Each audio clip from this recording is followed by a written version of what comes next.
Bienvenue dans les 3 minutes de l'AFPRIC, un podcast pour les personnes concernées par la polyarthrite rhumatoïde et les rhumatismes inflammatoires chroniques. Dans chaque épisode, des infos, astuces et conseils qui vont à l'essentiel.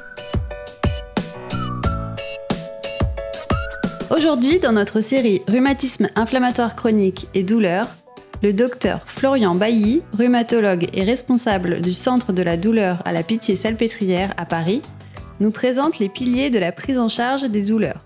Dans cette vidéo, nous allons parler des piliers de la prise en charge de la douleur. La prise en charge de la douleur, elle est souvent séparée en traitement médicamenteux et en traitement non médicamenteux. Parce que, en général, on essaie de faire une association. On considère qu'en général, une association de plusieurs traitements est souvent meilleure qu'un seul monotraitement unique. Néanmoins, il y a une meilleure manière de voir, de visualiser les différentes possibilités thérapeutiques. Une manière plus pédagogique encore d'expliquer les choses, c'est probablement de proposer des traitements de court terme et des traitements de long terme. Parce qu'en fait, il y a des traitements non médicamenteux qui vont marcher peut-être de manière courte et des traitements non médicamenteux qui vont marcher de manière longue. Et de même, il y a des médicaments qui vont avoir une longue durée d'action et des médicaments qui vont avoir une courte durée d'action.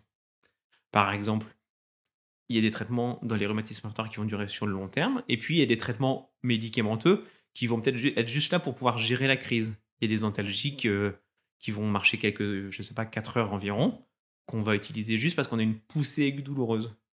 Et un massage ou du chaud, ça va marcher 4 heures, et puis après, ça va plus marcher. À l'inverse, un traitement de fond de la polyarthrite, ça va avoir une efficacité qui va être efficace au bout de plusieurs semaines.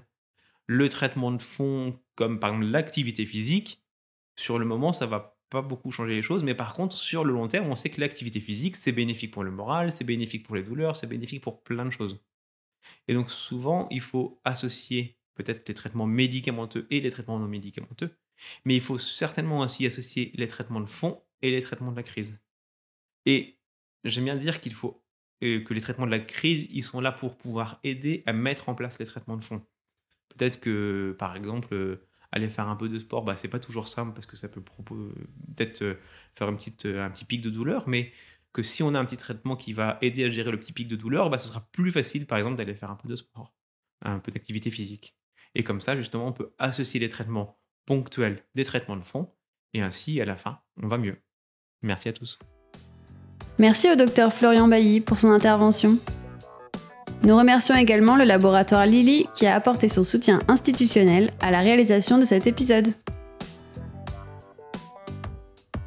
Ça vous a plu ? N'hésitez pas à vous abonner, liker et partager notre émission. Pour plus d'infos, rendez-vous sur www.polyarthrite.org.